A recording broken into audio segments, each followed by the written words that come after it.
Tigo, Mindanao. Sa Cagayan de Oro City, matapos ang ilang buwang pagsusubaybay, naaresto ng CIDG ang 50 taong gulang na sekretary ng CPP-NPA Far South Mindanao Region sa pugad nito sa barangay Indahag. Sinabi ng CIDG na ikinasa ang pag-aresto sa suspect na may warrant of arrest matapos makumpirmang ito ay nasa naturang barangay.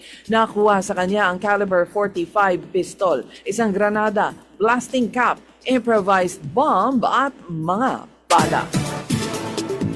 Sa Kapalong, Davao del Norte, inaasahang mas mabilis ang pagbangon ng mga magsasakang apektado ng mga pag-ulan at pagbaha dahil sila'y nabigyan ng DA ng 5.9 million pesos na halaga ng farm input. Ang pondo ay mula sa Department of Agriculture Quick Response Fund na ibinigay sa mga magsasaka noong nakaraang taon na nakaranas ng pagkalugi dahil sa bagyo.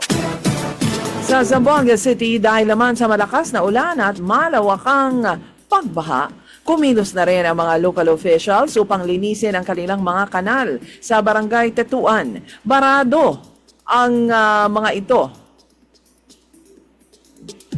Kaya nilinis at inalis ang mga basurang nakabara sa daluyan ng tubig. Ayon naman kay Barangay Kagawad Floyd Tandizon, dapat noong tag-init pa ito ginawa at hindi ngayong nakakaranas na sila ng mga pagbaha.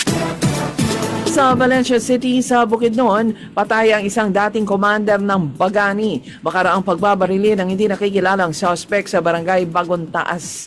Kinilala ito na si Jesus Dante Tabal na sakay ng kanyang motorsiklo pauwi sa kanyang bahay mula sa isang sabungan nang barilin ng hindi kilalang mga suspect na sumunod sa kanya sakay ng motorsiklo. Nagtakbo pa ang biktima pero hinabol ito at muling pinagbabaril sabay kuha ng kanyang sling bag na may lamang pera.